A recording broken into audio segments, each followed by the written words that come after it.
Des bruits de pas résonnèrent. Tirnaelg ouvrit les yeux. La nuit était tombée sur les ruines de Trafalgar. Le soir, Baltibalt avait accepté cette nouvelle mission, guidé par la volonté de Drotom et de Roxum, comme il l'avait dit. Hécatombe avait décidé de les suivre lorsque Sermon avait déclaré vouloir se rendre à la grande bibliothèque pour tenter de comprendre sa nouvelle condition et de se souvenir de son histoire. L'elfe nain avait eu du mal à trouver le sommeil cette nuit-là. Son cube était de nouveau en sa possession. C'était tout ce qui lui importait. Il ne devait rien à quiconque, et encore moins à cette reine d'un peuple auquel il ne se sentait pas appartenir. La garde blanche montait la garde durant la nuit, mais il sentait que c'était plus une manœuvre pour le garder sous surveillance que pour les protéger. Il en avait été persuadé lorsque les capitaines s'étaient réunis pour contacter les chefs des royaumes et qu'elles avaient fini par toutes se retourner dans sa direction. Les pas s'éloignaient. Tirnaelg observa autour de lui. Baltibalt, Hécatombe et plusieurs membres de la garde blanche gisaient dans leurs couches. L'elfe nain se redressa. Il avança à tâtons jusqu'à la brèche la plus proche. Il loua ses racines elfiques une nouvelle fois. Sa finesse lui permit de s'y faufiler sans mal. Son regard balaya l'extérieur. À droite, rien. Devant, la tourbière à l'horizon. À gauche, l'elfe nain plissa les yeux. Une silhouette élancée s'éloignait du village, son corps drapé dans un long vêtement à capuche.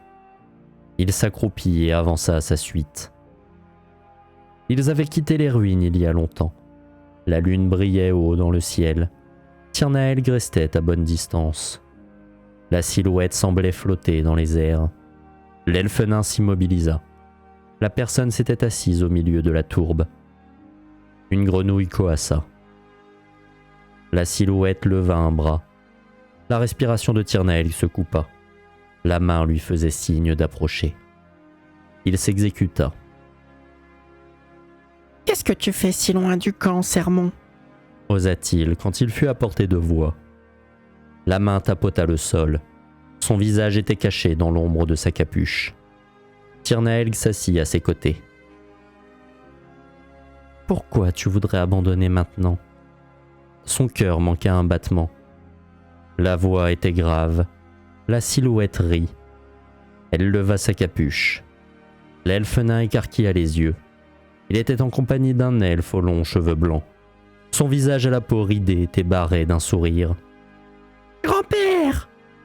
Il se jeta autour de son cou avant de faire un pas en arrière. « Comment est-ce possible ? Tu es mort !»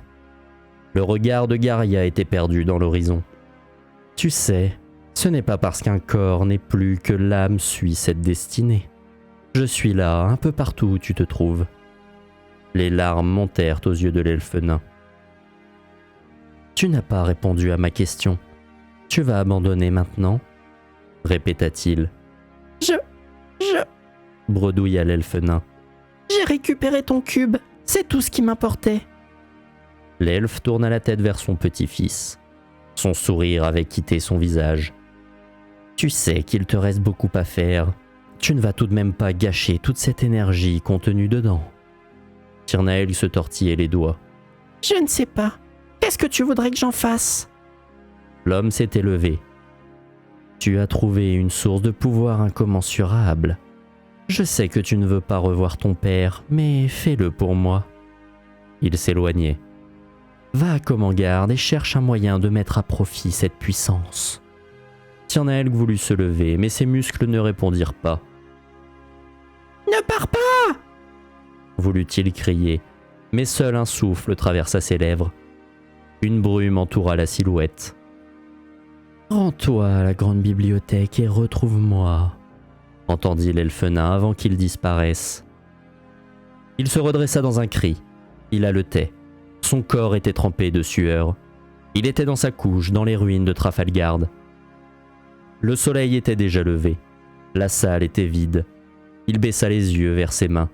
De l'une, il tenait la dague. Dans l'autre se trouvait le cube. Les voix de ses compagnons se firent entendre à l'extérieur.